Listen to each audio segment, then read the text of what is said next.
SK tyre CEAT shoppe. CEAT टायर्सची अद्ययावत अधिकृत भव्य शॉपी आता संगमनेरमध्ये. सर्व कंपन्यांच्या दुचाकी, चारचाकी, ट्रॅक्टर, ट्रक आणि इतर वाहनांसाठी सिएट कंपनीचे टायर आणि ट्यूब होलसेल दरात.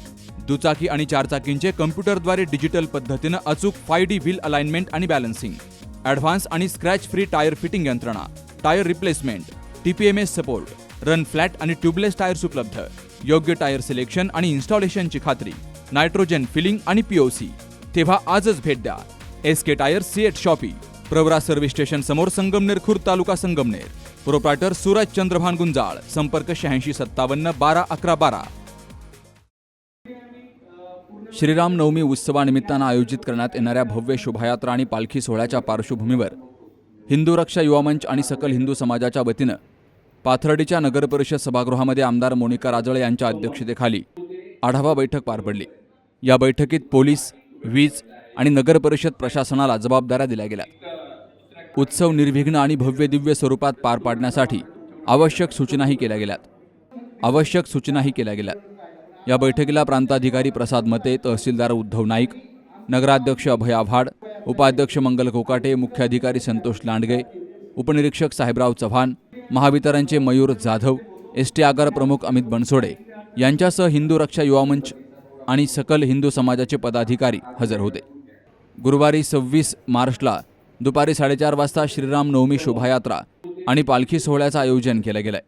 या मिरवणुकीची सुरुवात श्री स्वामी समर्थ मंदिर, वामनभाऊ नगर येथून होणार असून शेवगाव रोड, डॉक्टर बाबासाहेब आंबेडकर चौक, नाईक चौक, अजंठा चौक, मेन रोड, जय भवानी चौक, कासार गल्ली, सुतार गल्ली मार्गे श्री विजय हनुमान मंदिर, कसबा पेठ या ठिकाणी समारोप होणार आहे. पोलीस प्रशासन आणि MSCB यांच्या मार्फत एक सर्वेक्षण होईल या मिरवणूक मार्गाचं. जसं आपण गणपतीच्या वेळेस पण करतो. फक्त यावेळेस गणपतीच्या याच्यात देखावे थोडे छोटे असतात. यावेळेची परिस्थिती वेगळी असते, म्हणजे ट्रेलर वगैरे आहे आणि उंची पण जास्त असणार आहे, लांबी पण जास्त आहे. जे आपल्याला 2-3 आस्पेक्टवरती काम करावं लागेल. एक तर नगर परिषद मार्फत काही अतिक्रमणं असतील किंवा रस्ता खराब असेल तर त्याचं काम. दुसरं, जर वीज वाहकतारा रस्त्याच्या मध्ये असतील, जोड असतील, तर ते आपल्याला हाईट तिथं कशी वाढवता येईल किंवा डायव्हर्जन कसं करता येईल ते एक बघावं लागेल MSCB मार्फत. काही ठिकाणी अपघात होऊन म्हणजे करंट लागून काही होऊ शकतं का हे पण आपल्याला बघायला लागेल, तर ते क्लिअर कट बघावं लागेल. दुसरं, पोलिसांकडून आपल्याला ट्रॅफिक, नागेश तुम्हाला ट्रॅफिकचं नियोजन करावं लागेल. तसं म्हणजे आता त्यांनी मागणी केली की पार्किंग 2 ठिकाणी करायला सांगितलं त्यांनी, तर तिथं पार्किंग करता येईल का? एक तर तुम्हाला दिवसभरापासून म्हणजे सकाळपासूनच बंदोबस्त लावायला लागेल की तिथं कोणी मध्ये रस्त्यात गाड्या लावल्या नाही पाहिजे. दुसरं, आपल्याला बस स्टँडवाल्यांना पण बोलवायला पाहिजे होतं. बसच्या आहेत ना, तुम्हाला डायव्हर्जन करावं लागेल बरं त्या दिवशी. अमराबाद रोड करा, चालेल. तुमच्या बस आतमध्ये येणारच नाही. जर रोड बंद ठेवायचं ठरलं, डायव्हर्जन करायचं ठरलं तर तुमच्या बसचा इश्यू येईल. पार्किंगचं एक मेन आहे. त्याच्यानंतर ट्रॅफिकसाठी तुम्हाला सुरुवातीला पण लोक ठेवायला लागतील.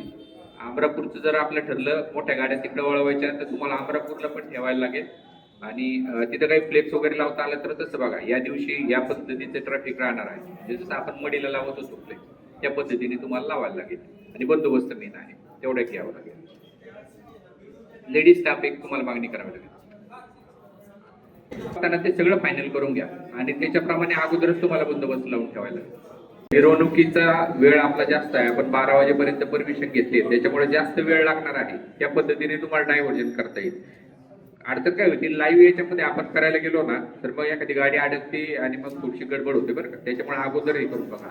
प्रमुख म्हणजे ST महामंडळाचे डेपो मॅनेजर असतील, आरोग्य विभाग, PWD, MSCB, CO, नगराध्यक्ष, उपनगराध्यक्ष, सगळे जेवढे शक्य होईल तेवढे पदाधिकारी, तुमचे या सगळे कार्यकर्ते, ते आणि तहसीलदार प्रांत साहेब आणि अजून कोण राहिले आपले बाकीचं PI साहेब, तर सगळ्यांनी सकाळी 10 वाजता मिरवणूक जिथून सुरुवात होती तिथपासून तुम्ही 10 वाजता सगळं मिरवणूक मार्गाचं पाहणी करायचंय. संचलनात एक जसं आपण म्हणतो गणपतीच्या वेळेस करतो ते करायचंय. आणि शिवसाहेब सगळी स्वच्छता आणि गाड्या ज्या लागणार आहेत सकाळपासून हातगाड्या असेल, ट्रॅफिकला जर अडथळा निर्माण होईल, अतिक्रमण असेल ते काढायचे, डिवायडरचे झाडं त्याचं कटिंग वगैरे, शहरातली स्वच्छता, मिरवणुकीच्या काळामध्ये आपल्याला त्या गाड्या वगैरे ठेवता येईल तुमचे स्वच्छता कर्मचारी ते ठेवावं लागेल. आणि इमर्जन्सीला जाधव साहेब तारा वगैरे वर काढायला तुमचे ते थोडेसे, आणि फोन सगळ्यांना उचलायला होत्या दिवशी MSCBचे. बाकी काय अजून, आणि परवानगीचं तुम्ही वर SP आणि कलेक्टर साहेबांना पाठवून द्या आजच.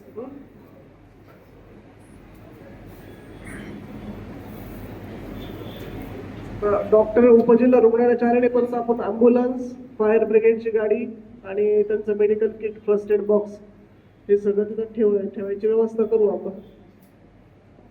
बाकी काय अजून काही लागलं सांगा. अजून 2 दिवस वेळ आहे. तहसीलदार साहेब, CO साहेब यातच करतील. आणि सगळ्या डिपार्टमेंटनी त्या दिवशी रामनवमीमध्ये सहभागी व्हा, प्रांत साहेबापासून सगळे. वाहतुकीचं नियोजन विभागाकडून केलं जातंय. एकेरी वाहतूक करण्याचा निर्णय या बैठकीत झालाय. त्यानुसार मोठ्या आणि अवजड वाहनांची वाहतूक वळवली जाणार आहे.